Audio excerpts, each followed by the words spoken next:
लोग 8वां अध्याय पढ़ रहे थे तत्वार सूत्र ग्रंथादिराज का। कल हमने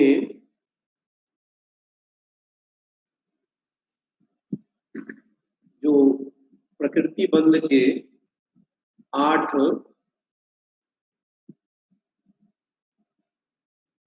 सूत्र नंबर 4 में जो प्रकृति बंध के जो 8 मूल भेद बताए थे उनको हमने समझा था कि ज्ञानावर्णी, दर्शनावर्णी, वेदनी, मोहनी, आयु, नाम, गोत्र और अंतराय, ये जो 8 कर्म है ना, इनका जो नाम पड़ता है, जो कर्मण वर्गणाएं हम कर्म रूप में परिणित करते हैं, उन कर्मण वर्गणाओं में जो ये नाम पढ़ते हैं यही प्रकृति बंध कहलाता है। तो हमने इन 8 की परिभाषा समझी थी कि जो ज्ञान पर आवरण करने वाला है वह है ज्ञानावर्णी, ज्ञानावरण। जो हमारे दर्शन गुण पर आवरण करने वाला है वो है दर्शनावरण, और जो हमें सुख और दुख का विधान कराने वाला है वो वेदनी कर्म। फिर जो हमें इस संसार में फंसाने वाला है या संसार की वस्तुओं के प्रति मोह उत्पन्न कराने वाला है वह है मोहनी कर्म, और जो हमें इस संसार में निश्चित पर्यायों में जो बांधे रखता है, रोक करके रखता है निश्चित समय तक के लिए, वह है आयु कर्म। नाम कर्म जो हमें विभिन्न प्रकार के, जैसे बोलते हैं ना, शरीर इत्यादि की रचना दिलाता है, वो सब है नाम कर्म। और जो हमें ऊंचा और नीचा पने का एहसास कराता है या ऊंचा और नीचा कुल दिलाता है वह होता है गोत्र कर्म। और अंतराय कर्म जो हमारे विभिन्न प्रकार के कार्यों में जो बाधा उत्पन्न करता है वह है अंतराय कर्म। तो इस प्रकार से इन 8 कर्मों के जो नाम थे उनकी परिभाषा थी, ये सब हमने पढ़ी थी। 8 कर्मों में विशेषता ये देख लीजिए कि आचार्य ने यहाँ पर जो क्रम लिखा है, ज्ञानावर्णी पहले लिखा है, फिर दर्शनावर्णी लिखा है। जैसे हम पढ़ते हैं कि 4 घातीय कर्म होते हैं और 4 अघातीय कर्म होते हैं। 4 घातीय कर्मों में लिया गया है ज्ञानावर्णी, दर्शनावर्णी, मोहनी और अंतराय, और 4 अघातीय कर्मों में लिया गया है वेदनी, आयु, नाम और गोत्र को। ठीक है, तो ये अघातीय और घातीय का ये भेद किस अपेक्षा से किया गया है? इस अपेक्षा से किया गया है, घातीय मतलब घात करने वाले। तो किस चीज का घात करने वाले? जो आत्मा के निजी गुण जो है, जो आत्मा के गुण है, उन गुणों का जो घात करते हैं उन कर्मों को हमने घातीय कर्म कहा है। जैसे जो ज्ञानावर्णी कर्म है वो हमारे ज्ञान गुण का घात करता है, जो दर्शनावर्णी कर्म जो है वो हमारे दर्शन गुण का घात करता है। ठीक है, और उसी प्रकार से मोहनी कर्म जो है, जैसे हम बोलते हैं ना अनंत चतुष्टय, अनंत ज्ञान, अनंत दर्शन, अनंत सुख और अनंत वीर। तो हमारे जो अनंत सुख है, जो हमारा चारित्र गुण है, उस चारित्र गुण को घात करने वाला होता है मोहनी कर्म। और हमारी जो अनंत शक्ति है उस शक्ति को घातने वाला होता है अंतराय कर्म। तो इस प्रकार से इन चारों कर्मों को घातीय कर्म कहा गया है। और अघातीय कर्मों का प्राय करके संबंध शरीर से होता है। ठीक है, इन घातीय कर्मों का संबंध आत्मा के गुणों को घातने से था, और अघातीय कर्मों का जो संबंध होता है वह शरीर आश्रित हो जाता है। जैसे वेदनी कर्म का काम है सुख और दुख का विधन कराना, तो वो शरीर के माध्यम से ही सुख और दुख का विधन कराता है। फिर आते हैं आयु कर्म।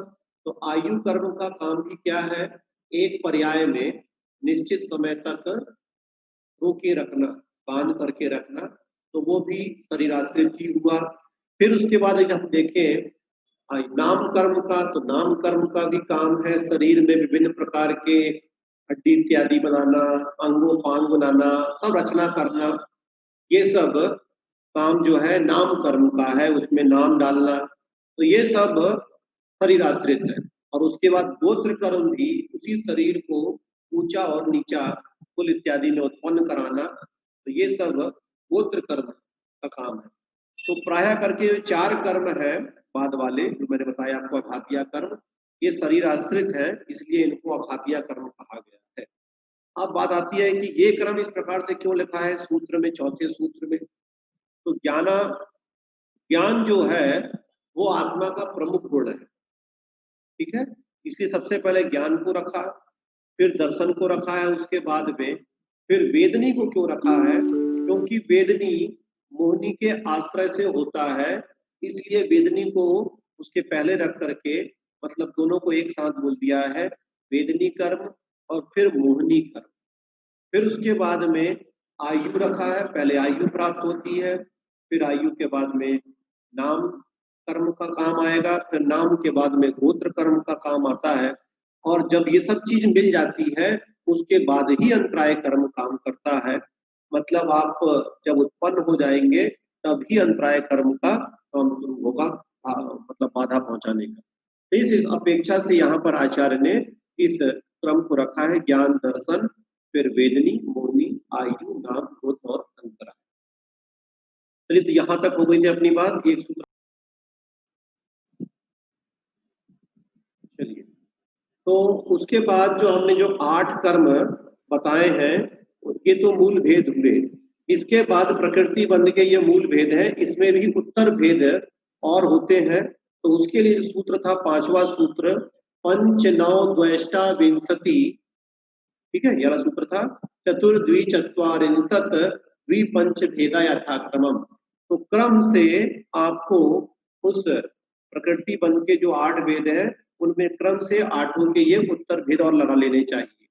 तो ज्ञानावरण के 5 भेद, दर्शनावरण के 9 भेद, फिर उसके बाद में वेदनी कर्म के 2 भेद, मोहनी कर्म के 28 भेद, और उसके बाद में फिर आयु कर्म के 4 भेद, फिर उसके बाद में नाम कर्म के आ जाएंगे, नाम कर्म के 42 भेद, और फिर उसके बाद में गोत्र कर्म के 2 भेद, और अंतराय कर्म के 5 भेद यथाक्रम से आप लगा लेंगे।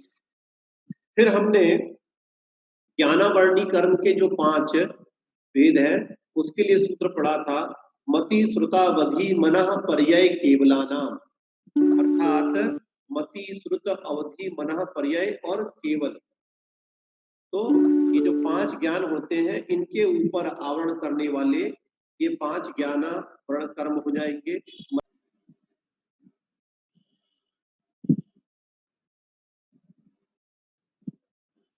इसमें निकाल देता हूँ।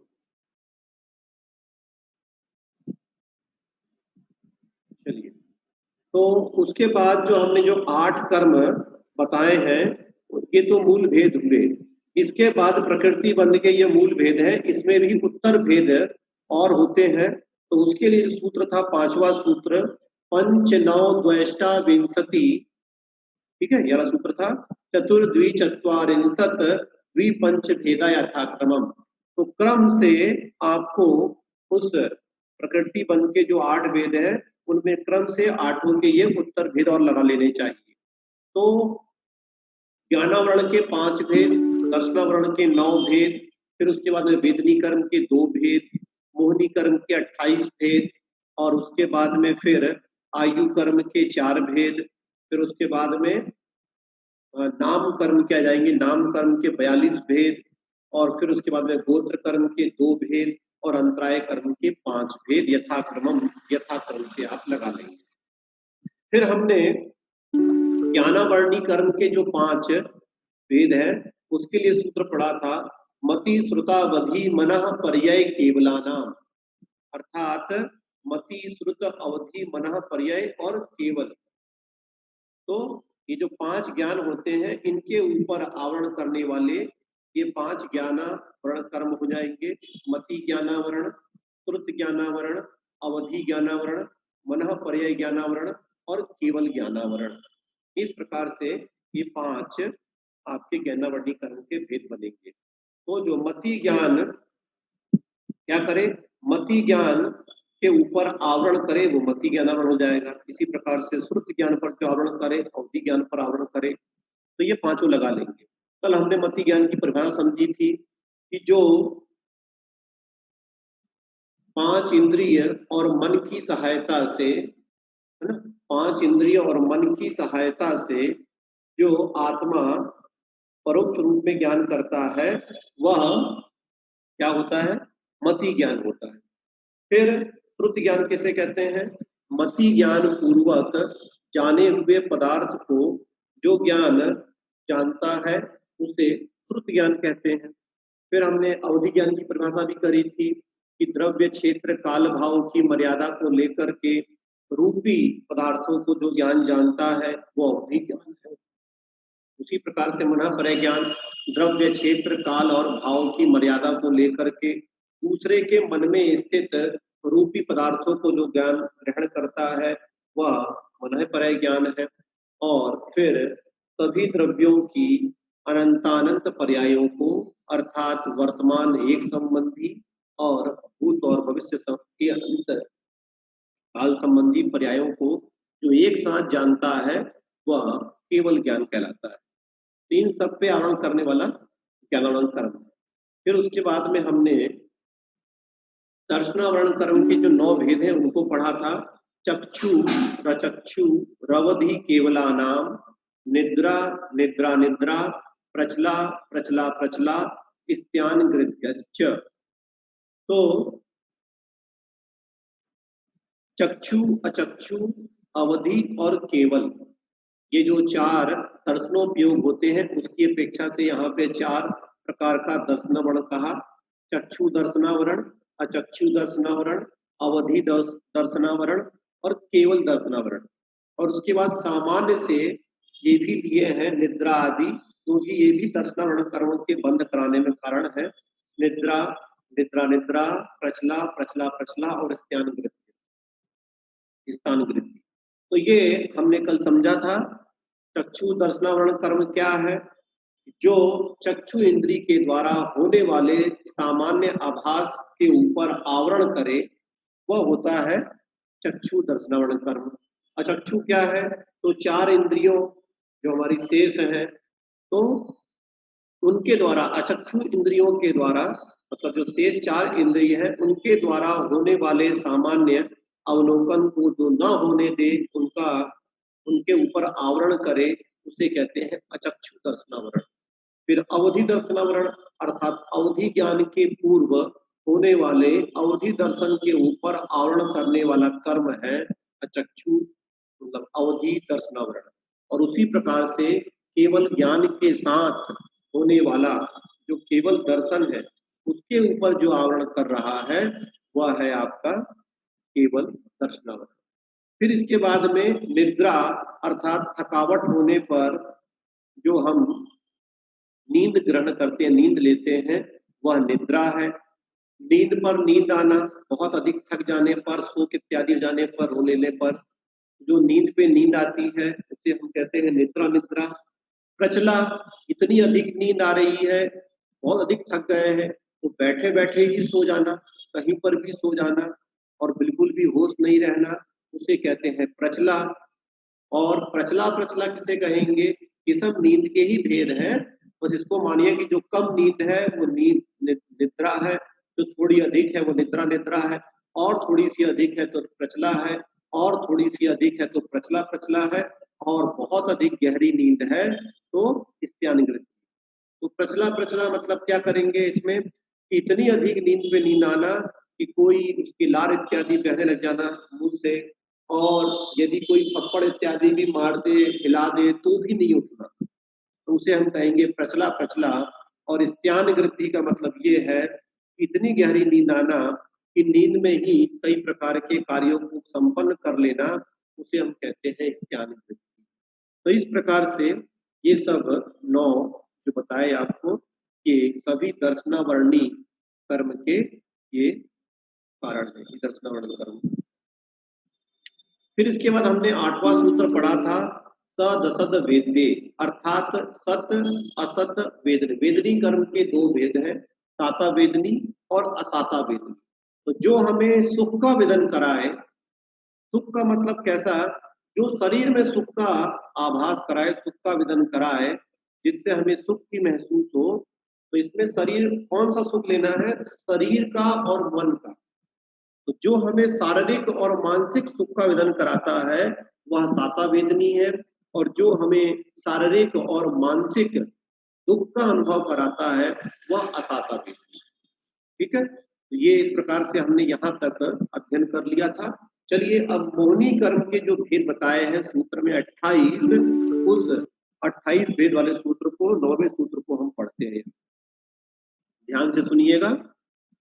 दर्शन चारित्र मोहनिया, दर्शन चारित्र मोहनिया, कसाय कसाय वेदनिया, ख्यास त्रिद्वी नौ षोडश भेदा, सम्यक्त्व मिथ्यात्व तदुभयान्य, कसाय कसायौ, हास्य रत्य रति तो भय जुगुप्सा, स्त्री पुण्य नपुंसक वेदा, अनंतानुबंध्य प्रत्याख्यान प्रत्याख्यान, संजलन विकल्पास चैकसः, क्रोध मान माया लोभा। एक बार पुनः देख लें। दर्शन चारित्र मोहनिया, कसाय कसाय वेदनिया, त्यास त्रिद्वी नौ षोडश भेदा, सम्यक्त्व मिथ्यात्व तदुभयान्य, कसाय कसायौ, हास्य रत्य रति शोक भय जुगुप्सा, स्त्री पुण्य नपुंसक वेदा, अनंतानुबंध्य प्रत्याख्यान प्रत्याख्यान, संजलन विकल्पास चैकसा, क्रोध मान माया लोभा। ठीक है, थोड़ा सा बड़ा सूत्र है। अब इसका अर्थ देखें कैसे निकालेंगे। तो लिखा है दर्शन चारित्र मोहनीय। तो मोहनी शब्द को आपको दोनों शब्दों के साथ जोड़ लेना है, दर्शन मोहनीय, चारित्र मोहनीय। तो ये जो मोहनी कर्म के दो प्रमुख भेद हैं, दर्शन मोहनी और चारित्र मोहनी। फिर लिखा है कसाय, तो वहां निकालना है अकसाय, अकसाय कसाय वेदनीय, अकसाय वेदनीय, कसाय वेदनीय। ये जो दोनों भेद हैं ये चारित्र मोहनी कर्म के भेद हैं। तो चारित्र मोहनी के दो भेद बनते हैं, अकसाय वेदनी और कसाय वेदनी। फिर लिखा है त्रिवी द्वि नौ षोडश भेदा। तो 3, 2, 9 और 16 भेद, ये जो 4 भेद बताए हैं आपको, ये जो 4 शब्द शुरू में आए हैं उनके लगा लेना है क्रम से।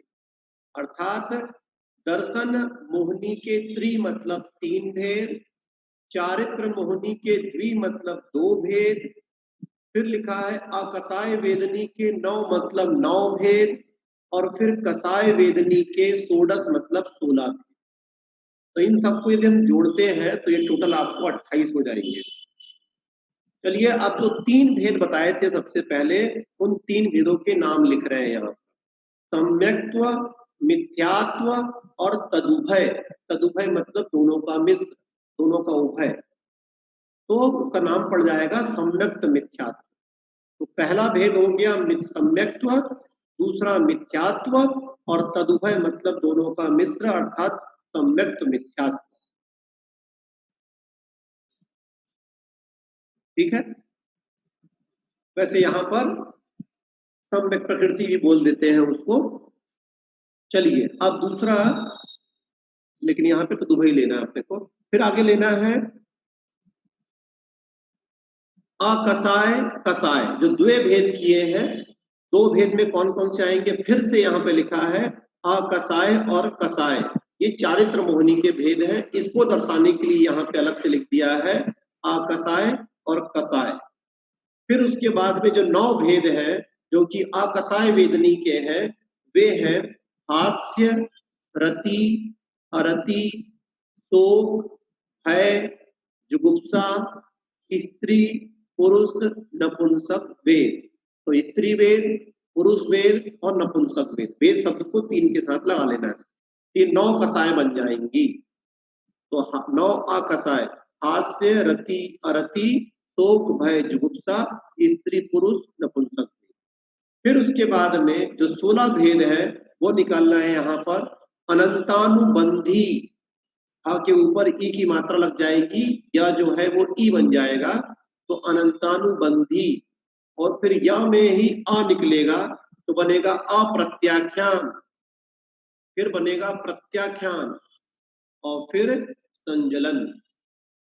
विकल्पाच एक सा, ये चारों के एक एक के विकल्प लगाना है। कौन कौन से? क्रोध, मान, माया, लोभ, तो ये सबके लगाएंगे। तो अनंतानुबंधी क्रोध, अनंतानुबंधी मान, माया, लोभ, फिर अप्रत्याख्यान क्रोध, मान, माया, लोभ, प्रत्याख्यान क्रोध, मान, माया, लोभ, और फिर संजलन क्रोध, मान, माया, लोभ। इस प्रकार से यदि हम सबको जोड़ेंगे तो सबसे पहले 3 भेद किए थे, फिर 3 के बाद में 2 किए थे तो 5 हो गए, फिर 5 के बाद में, लेकिन उसी के भेद कर रहे हैं इसलिए वो 2 को नहीं जोड़ते हैं हम, तो 3 और 9, तो ये कितने हो गए? है ना, 3 और 9 12, और 12 और 16 कितने हो रहे हैं? 28। ठीक है, तो इस प्रकार से 28 भेद आपके ये जो मोहिनी कर्म है उसके बन रहे हैं। अब एक एक की परिभाषा समझते हैं। सबसे पहले लिखा था दर्शन मोहिनी। दर्शन मोहिनी क्या है? दर्शन मोहिनी का काम है जिस कर्म के उदय से क्या नहीं हो पाता, हमें सम्यक दर्शन की प्राप्ति नहीं हो पाती, हमें सही श्रद्धा नहीं हो पाता, हमें तत्वों का सच्चे देव शास्त्र गुरु पर यथार्थ श्रद्धा नहीं बन पाता है, वह है दर्शन मोहिनी कर्म। फिर लिखा था चारित्र मोहिनी। चारित्र मोहिनी कर्म का क्या है? जिस कर्म के उदय से हम क्या नहीं कर पाते हैं, हम चारित्र की प्राप्ति नहीं कर पाते हैं, हमारा जो चारित्र गुण है उस चारित्र की प्राप्ति हमें नहीं हो पाती है, वह उसे कहते हैं चारित्र मोहिनी कर्म। फिर हमने देखा था, फिर क्या है? अकसाय और कसाय वेदनी। ठीक है, तो इसके आकसाय और कसाय, तो आकसाय में यहाँ पे 9 प्रकार के भेद कर दिए हैं, और फिर कसाय वेदनी में भी आपके यहाँ पर भेद कर दिए हैं, तो उन्हीं को समझ लेते हैं। कसाय तो जानते ही है हम। अकसाय किसे कहते हैं? जो ईसत कसाय होती है उन्हें अकसाय कहते हैं, मतलब जो कसाय जैसी ही है उसे ईसत कसाय बोला गया है। किंचित कसाय रूप जो है वह अकसाय वेदनी है, और कसाय जो आत्मा को कृष करे, दुख पहुंचाए, वो कसाय है। तो इस प्रकार से ठीक है, तो ये 4 शब्दों की व्याख्या हुई। अब उसके बाद चलते हैं, जो दर्शन मोहिनी था उसके हमने 3 भेद किए थे, मिथ्यात्व, फिर उसके बाद में सम्यक्त्व, और फिर सम्यक मिथ्यात्व। पहले सम्यक था, फिर मिथ्यात्व था, फिर सम्यक मिथ्यात्व था। तो सम्यक तो किसे कहते हैं, है ना, तो ये सम्यक तो हो गया, तो क्या कहेंगे इसमें? तो यहाँ पर ये दर्शन मोहिनी के कर्म के कारण ही ये बनता है, इसलिए ये उसके 3 भेद बने जाएंगे। सबसे पहले हम सम्यक तो लेते हैं, सम्यक तो लिखा है तो अपन सम्यक की परिभाषा ले लेते हैं। तो क्या लेंगे इसमें कि जिस कर्म के उदय से क्या हो जाता है, आत्मा, आत्मा में क्या हो जाता है, सम्यक दर्शन को घातने वाला कोई कर्म, मतलब जिस कर्म के अभाव जाने से कहेंगे, मतलब जिस कर्म के उदय न रहने से सम्यक रूप परिणाम बन जाता है, वह सम्यक भाव कहलाएगा। अर्थात, और फिर मिथ्यात्व किसे कहेंगे, मतलब जिस कर्म के उदय से तत्वों में श्रद्धा नहीं बनता वह मिथ्यात्व है। और फिर सम्यक मिथ्यात्व क्या है? जिस कर्म के उदय से मिश्रित अवस्था रहती है वह होता है सम्यक मिथ्यात्व। ठीक है, जो यहाँ पे सम्यक तो लिखा है उसको हमें अब यहाँ पर सम्यक प्रकृति लेना है। तो सम्यक प्रकृति क्या कहेंगे उसको? सम्यक प्रकृति का मतलब ये होता है कि जिस कर्म के उदय से हमारे सम्यक दर्शन में दोष लगते रहते हैं उसे सम्यक प्रकृति कहते हैं। क्योंकि जब कर्मों का अभाव ही हो जाएगा फिर तो सम्यक दर्शन की प्राप्ति हो गई। तो कर्मों का कारण क्या, काम क्या है? कर्म का काम है हमारे शुद्ध भावों को नहीं बनने देना। तो पहला काम क्या कर रहा है, वह हमारे मिथ्यात्व भाव को बना के रख रहा है, मतलब हमें पूर्ण रूप से तत्वों के प्रति अश्रद्धा बना के रख रहा है, सच्चे देवसात गुरु पे श्रद्धा नहीं होने दे रहा है, वह तो है मिथ्यात्व कर्म। फिर सीधे मिथ्यात्व कर्म से सीधे बनता है सम्यक भाव, ठीक है। और जब सम्यक में दोष लगता है तब बनता है सम्यक प्रकृति भाव। सम्यक प्रकृति भाव क्या होता है? जब हमारे सम्यक दर्शन में थोड़ा सा दोष लग जाए, उन दोषों को कहा गया है चल मल और अवगाढ़ दोष। मतलब हम थोड़े मौत दिगायमान हो जाते हैं जब, तब उसे कहते हैं। लेकिन वो दोष ऐसा है जो हमें सम्यक दर्शन के भाव से पूरा नहीं गिरने देता, थोड़ा बहुत हमें दोष लगाता है, उसे कहा गया है सम्यक प्रकृति। फिर जब हम सम्यक प्रकृति से भी नीचे डाउन होते हैं तब हमारा भाव बनता है सम्यक मिथ्यात्व भाव। उसमें क्या रहता है? कुछ कुछ श्रद्धा रहती है और कुछ कुछ अश्रद्धा भी हो जाती है, उसे कहते हैं सम्यक मिथ्यात्व भाव। तो जब टोटली अश्रद्धा रहेगी तब तो मिथ्यात्व है, जब कुछ श्रद्धा है कुछ अश्रद्धा है तब है सम्यक मिथ्यात्व। और श्रद्धा तो पूरी है लेकिन थोड़ा बहुत कमी रह गई है, थोड़ी बहुत दोष लग रही है, तब बनता है सम्यक प्रकृति। और जब पूरा ही दर्शन मोहनी कर्म नष्ट हो जाता है या नहीं रहता है उदय में, तब बनता है सम्यक दर्शन भाव। तो सम्यक प्रकृति अलग है और सम्यक दर्शन भाव अलग है, ठीक है ना। तो सम्यक दर्शन भाव कब बनेगा? जब इस कर्म का अभाव होगा, उदय में अभाव रहेगा तब, ठीक है। तो इस प्रकार से सम्यक प्रकृति, मिथ्यात्व और सम्यक मिथ्यात्व एक उदाहरण से समझ लेते हैं। जैसे मान लीजिए एक गिलास हमने पानी लिया, वो गंदा पानी है, ठीक है।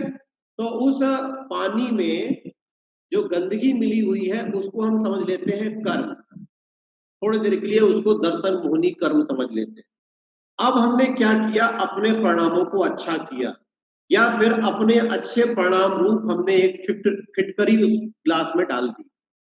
तो उस फिटकरी के डालने से क्या हुआ? वो जो गंदगी थी उसमें ग्लास में, वो क्या हुई? धीरे धीरे धीरे करके नीचे बैठने लगी।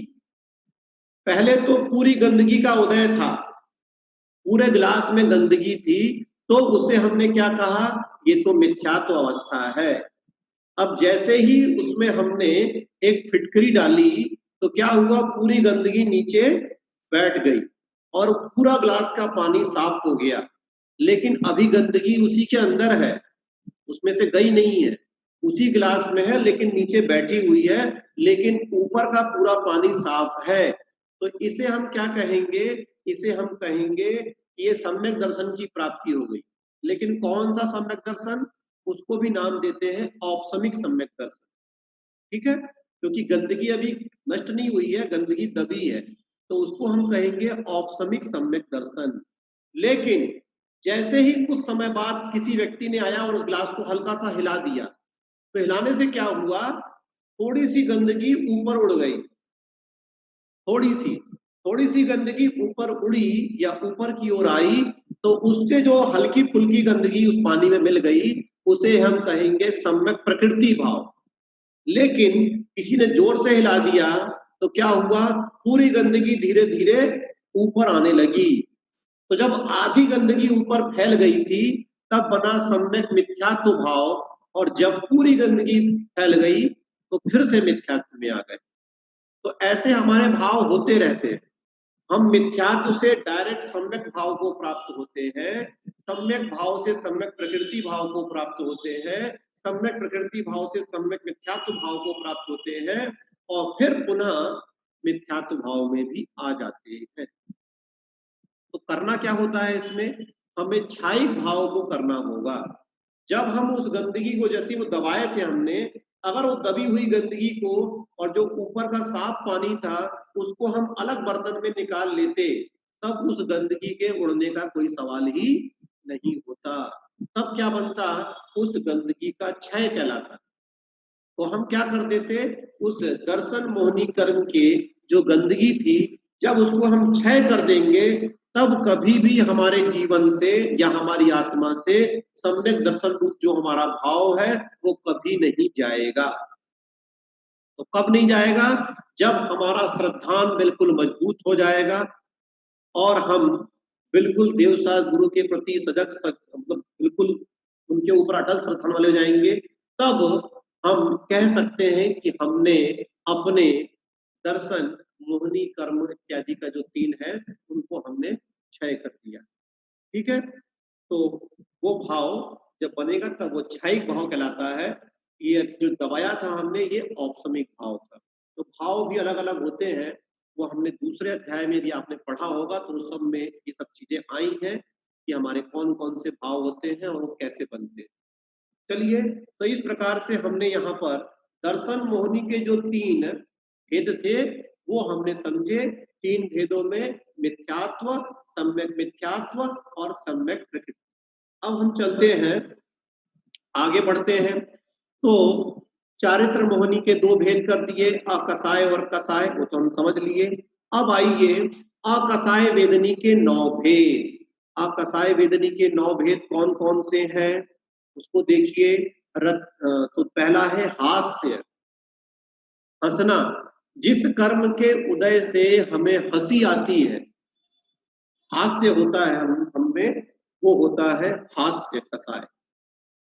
फिर रति, रति का मतलब होता है जिस कर्म के उदय से हमें पर वस्तुएं अच्छी लगती हैं, चाहे वो कोई व्यक्ति हो चाहे वो कोई वस्तु हो, हमें अन्य वस्तु के प्रति या किसी व्यक्ति के प्रति राग का भाव होता है, वो कहलाता है रति भाव। और अरति इससे विपरीत, जब हमें किसी वस्तु या व्यक्ति के प्रति या द्वेष का भाव हो, अरति हो, तो वो अरति भाव कहलाएगा, द्वेष का भाव होगा। फिर लिखा हुआ है रति अरति शोक। शोक किसे कहेंगे? जब हमारी कोई वस्तु, जिस कर्म के उदय से हमारे अंदर में पीड़ा हो, वो पीड़ा कब होती है? शोक रूप पीड़ा हो। शोक रूप पीड़ा कब होगी? जब हमारी कोई प्रिय वस्तु हमसे बिछुड़ जाए या दूर चली जाए। तो जो आकुलता रूप परिणाम होते हैं, तो जिस कर्म के उदय से ये आकुलता रूप परिणाम होते हैं वो कहलाता है शोक। भय, भय का मतलब डर लगना। तो जिस कर्म के उदय से हम भयभीत हो जाते हैं वो है भय।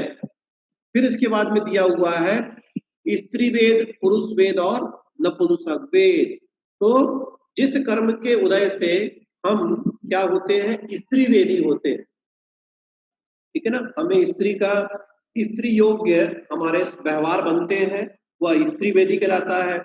जिसके पुरुष योग्य व्यवहार होते हैं, अर्थात जैसे स्त्रियों का कहा जाता है कि वो कमजोर होती हैं, उनके शरीर अवयव उतने मजबूत नहीं होते या उनमें उतनी बल नहीं होता जितना पुरुषों में होता है ना। तो इस प्रकार से, और उनके शरीर के अवयव उस प्रकार से होना, उनके भाव उस प्रकार से बनना, तो ये सब स्त्री वेदी है।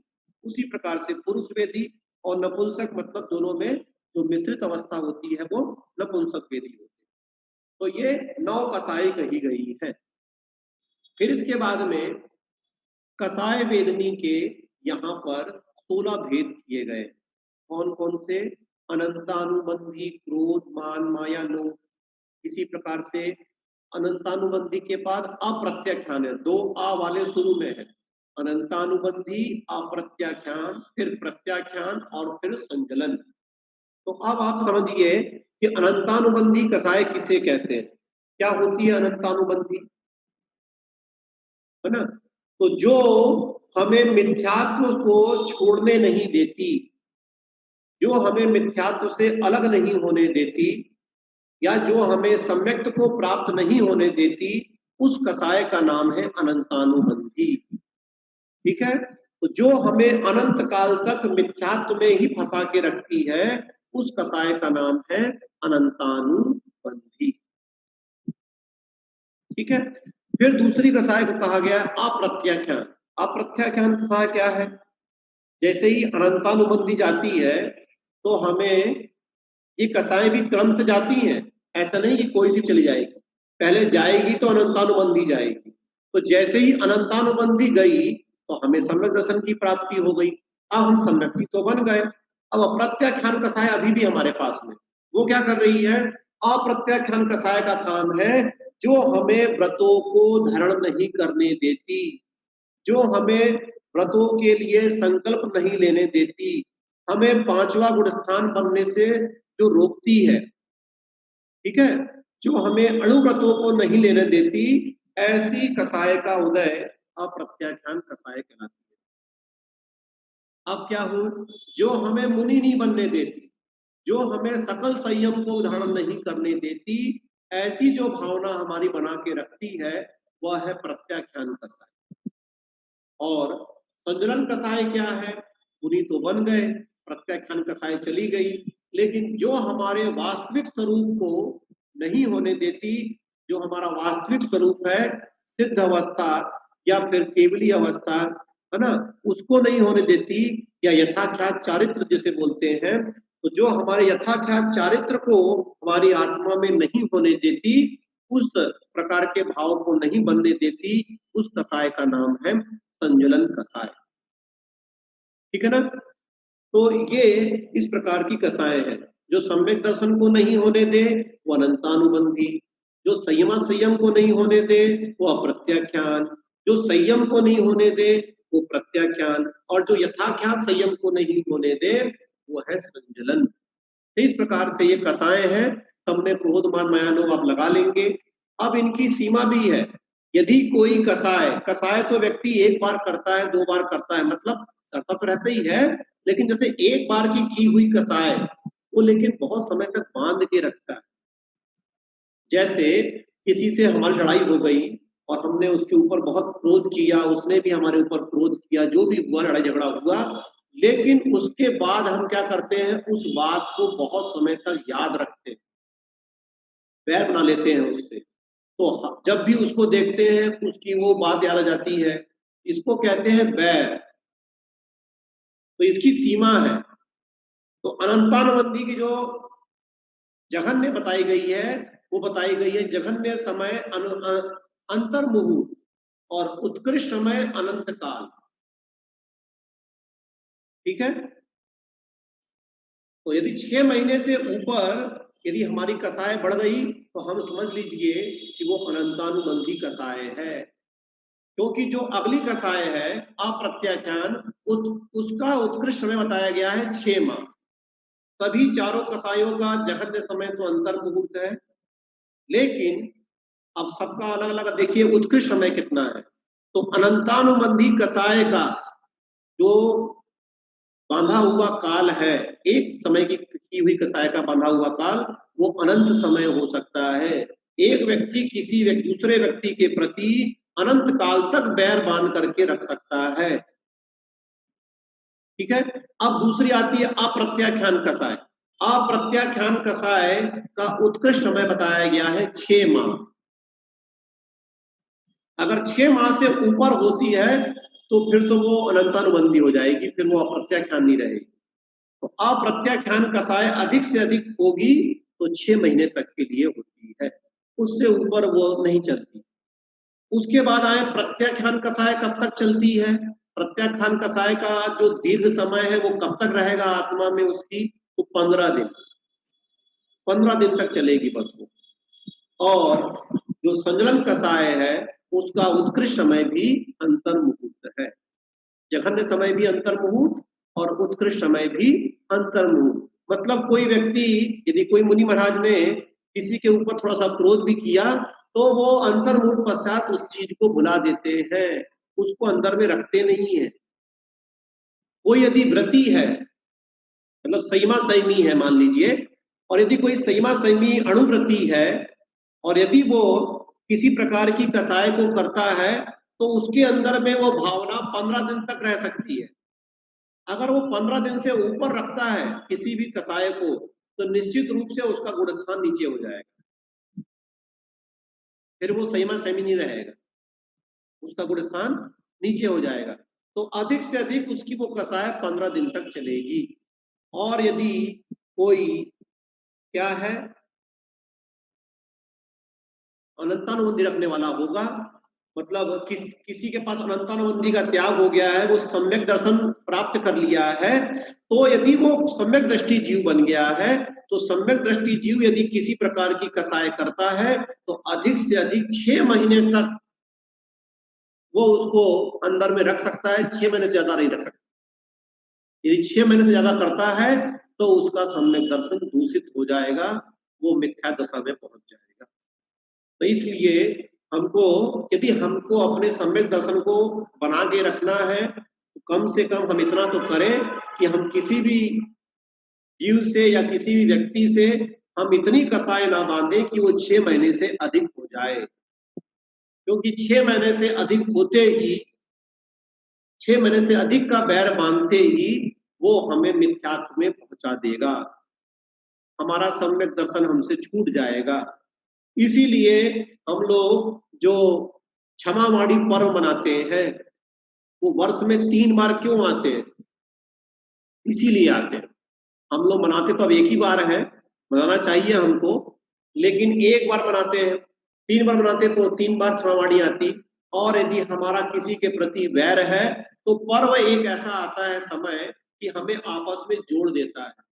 तो उस समय पर्व के दिनों में सबके मन में उल्लास रहता है, हर्ष रहता है, तो हम हर्ष में सबसे क्षमा मांग लेते हैं, सबको क्षमा कर देते हैं, तो हमारी बैर कसाय मिट जाती है।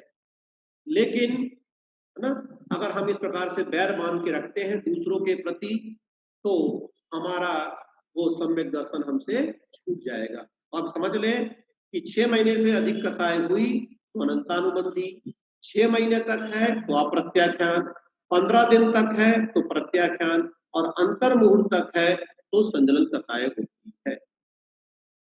इस प्रकार से इनकी ये समय की मर्यादा बताई गई है। चलिए, तो इस प्रकार से ये 16 जो भेद हुए ये कसाय वेदनी के हुए, सबको हम जोड़ते हैं तो ये टोटल 28 भेद बन जाते हैं। चलिए अगला सूत्र देखते हैं। आयु कर्म के यहाँ भेद लिख रहे हैं। नारक तैर्यग योन मानुष दैवानी, नारक तैर्यग योन मानुष दैवानी, ठीक है ना। नारक तैर्यग, फिर लिखा है हाँ नारक तैर्यग योन, फिर मानुष दैवानी। तो नारकी और तिरंच योनि और मनुष्य और देव, ये 4 प्रकार के, है ना, 4 प्रकार की आयु कही गई है। तो नारक शरीर को, नारक शरीर में नैना नारक आयु है, नरक शरीर में मतलब नारकी के शरीर में। तो नारक मतलब नारकी के शरीर में कुछ समय तक रुके रहना, उसे कहते हैं नारकायु, नरकायु। फिर तिर्यक योनि मतलब तिरंच के शरीर में, अर्थात जो एक इंद्री से लेकर के और जो जितने भी पशु इत्यादि हैं, वो जितने हैं तिरंच गति के जीव, उनके शरीर में रुके रहना ये तिरंच आयु कहलाएगी। मनुष्य के शरीर में रुके रहना मनुष्य आयु है, और देव के शरीर को प्राप्त करके देव आयु में रहना, रुके रहना, उसे कहते हैं देव आयु। ये 4 प्रकार की आयु यहाँ बताई गई है। तो हम आयु कर्म के कारण ही इन शरीरों में निश्चित समय तक रुके रहते हैं, ठीक है। तो जिस कर्म के उदय से प्राणी नारकी के शरीर में रुका रहता है वह नारकायु। फिर जिस कर्म के उदय से प्राणी तिरंछों के शरीर में रुका रहता है वो तिरंचायु। जिस कर्म के उदय से प्राणी मनुष्य के शरीर में रुका रहता है वो मनुष्यायु। और जिस कर्म के उदय से प्राणी क्या करता है, देवों की शरीर में, देवों के शरीर में रुका रहता है वो देवायु। तो इस प्रकार से यह आयु कर्म के यहाँ पर 4 भेद हैं, ये तो सामान्य है। चलिए अगला नाम कर्म के भेद, सूत्र का उच्चारण कर लेते हैं, सामान्य सार देख लेते हैं, फिर इसका हम विशेष वर्णन कल अच्छे से करेंगे। देखिए नाम कर्म के भेद, गति जाति शरीरांगोपांग, निर्माण बंधन संघात संस्थान सहनन स्पर्श रस गंध वर्णानुपूर्व्या गुरु लघुपघात परघाता तपोद्योत तपोद्योतोक्षवास विहायो गतयः प्रत्येक शरीर त्रस सुभग सुस्वर शुभ सूक्ष्म पर्याप्ति स्थिरादेय यशः कीर्ति तेतराणि तीर्थकरत्वं च। फिर सुन ले एक बार। गति जाति शरीरांगोपांग निर्वाण बंधन संघात संस्थान सहनन स्पर्श रस गंध वर्णानुपूर्व्या गुरु लघुपघात परघात परघाता तपोद्योतोक्षवास विहायो गतयः प्रत्येक शरीर त्रस सुभग सुस्वर शुभ सूक्ष्म पर्याप्ति स्थिरादेय सह कीर्ति सेतराणि तीर्थकरत्वं च। ठीक है, तो यहाँ पर नाम कर्म के जो मुख्य 42 भेद है वो बताए जा रहे हैं। नाम कर्म के 42 भेद कौन कौन से हैं उसको देखिए। गति, जाति, शरीर, अंगोपांग, ये 4 हो गए। फिर निर्वाण, बंधन, संघात, संस्थान, ये 4 हो गए, 8 हो गए। फिर सहनन 9, फिर स्पर्श रस गंध वर्ण, ये 4, 13।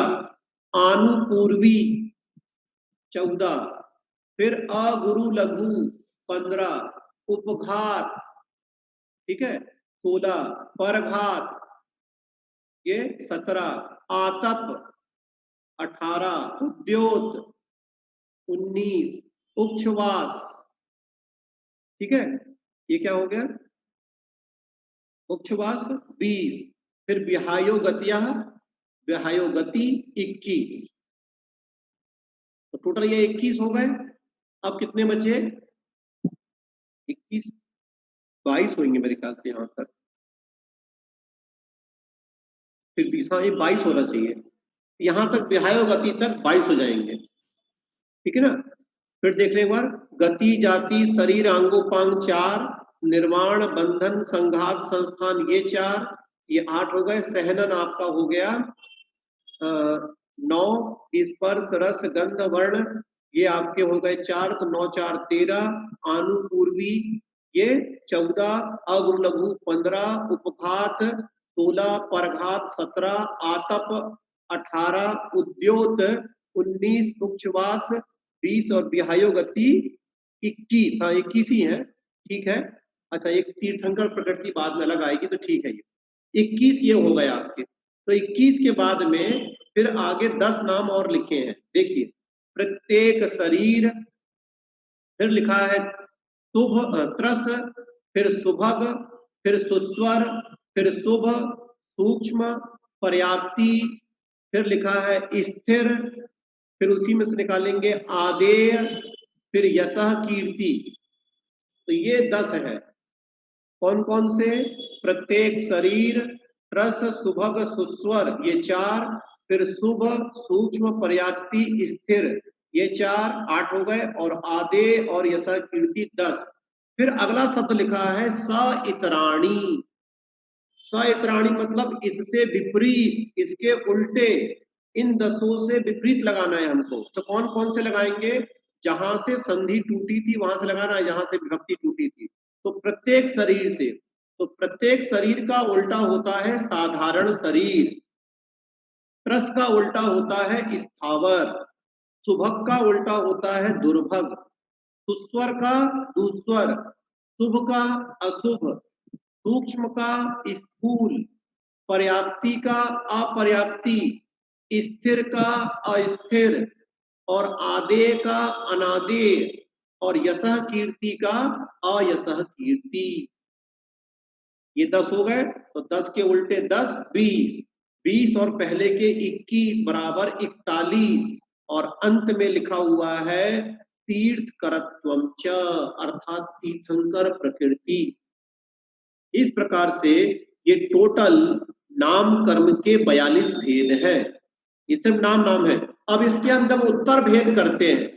जैसे गति 4 प्रकार की होती है, जाति 5 प्रकार की होती है, शरीर 5 प्रकार का होता है, आंगोपांग, इसी प्रकार से हम भेद करेंगे इनके, तो ये टोटल बन जाएंगे आपके 93 भेद। चलिए, तो इस सूत्र को हम अब कल डिटेल्स में पूरा पढ़ेंगे। बहुत बड़ा सूत्र है, एक एक को अच्छे से समझना है, किस प्रकार से प्राप्ति होती है। अब जिनको भी आज के पढ़ाई से प्रश्न करना हो तो वो अपना हैंड रेस करके पूछ सकते हैं। बोलिए, जिनको भी पूछना हो प्रश्न तो प्रश्न कर सकते हैं।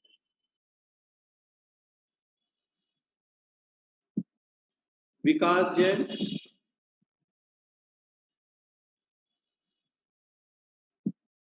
विकास जैन,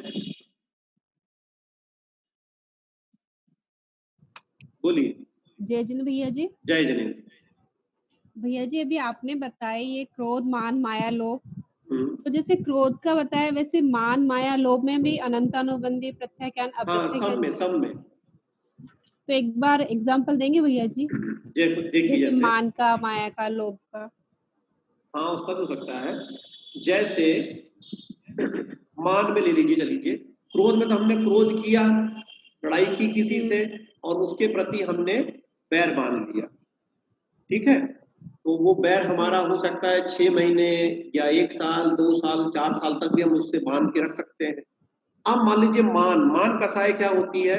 मान का मतलब होता है घमंड करना, है ना, मद करना, अभिमान करना। तो अब मान लीजिए किसी ने हमारी निंदा की,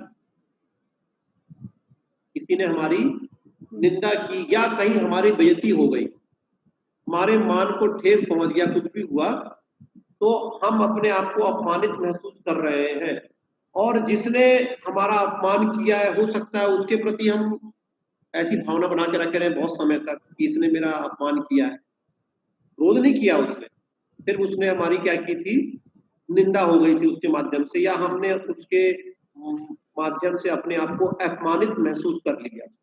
तो वो अपमान की भावना को हम बहुत समय तक बना के रखे हुए हैं, भूल ही नहीं रहे। तो ये क्या हुआ, ये मान कसाय का हम भूल नहीं रहे कि हम अपने आप को बहुत बड़ा समझ रहे हैं, उसने मेरे को ऐसा कैसे बोल दिया। तो ये जो अपने आप की अपमान की भावना है, उस अपमान की भावना को बहुत समय तक, दीर्घ काल तक इस प्रकार से बना करके रखे रहे। अब मान लीजिए किसी ने हमको धोखा दे दिया, हमने ही छल कपट किया, उसने भी हमसे हमारे साथ कर दिया, ठीक है। तो यदि मान लीजिए हमने छल कपट किसी के साथ किया, विश्वासघात किसी के साथ किया और उसने हमसे कुछ बोल दिया, हमारी छल कपट सबके सामने उजागर हो गया, है ना, हमारी मायाचारी सबके सामने जाहिर हो गई। अब जो हमारा अपमान हुआ उस मायाचारी के कारण, या कुछ हुआ, या हमने मायाचारी किया, दूसरे ने हमारे साथ मायाचारी की, कुछ भी हुआ, तो उस मायाचारी के माध्यम से अब बहुत दीर्घ काल तक उसको अपने अंदर में बना करके रखे। बैर सब में ही आएगा, सिर्फ क्रोध में बैर आता है ऐसा नहीं। वो बैर हमारा मान से भी हो सकता है, वो बैर हमारा मायाचारी से भी हो सकता है, वो बैर हमारा लोभ से भी हो सकता है। तो वो बैर इसलिए कहा है कि दूसरे के साथ इन कसायों के माध्यम से बैर बना के रख लेगा। तो वो सिर्फ क्रोध से ही नहीं हो सकता है, वो इन सब कसायों के माध्यम से भी हो सकता है। आगे समझे कुछ?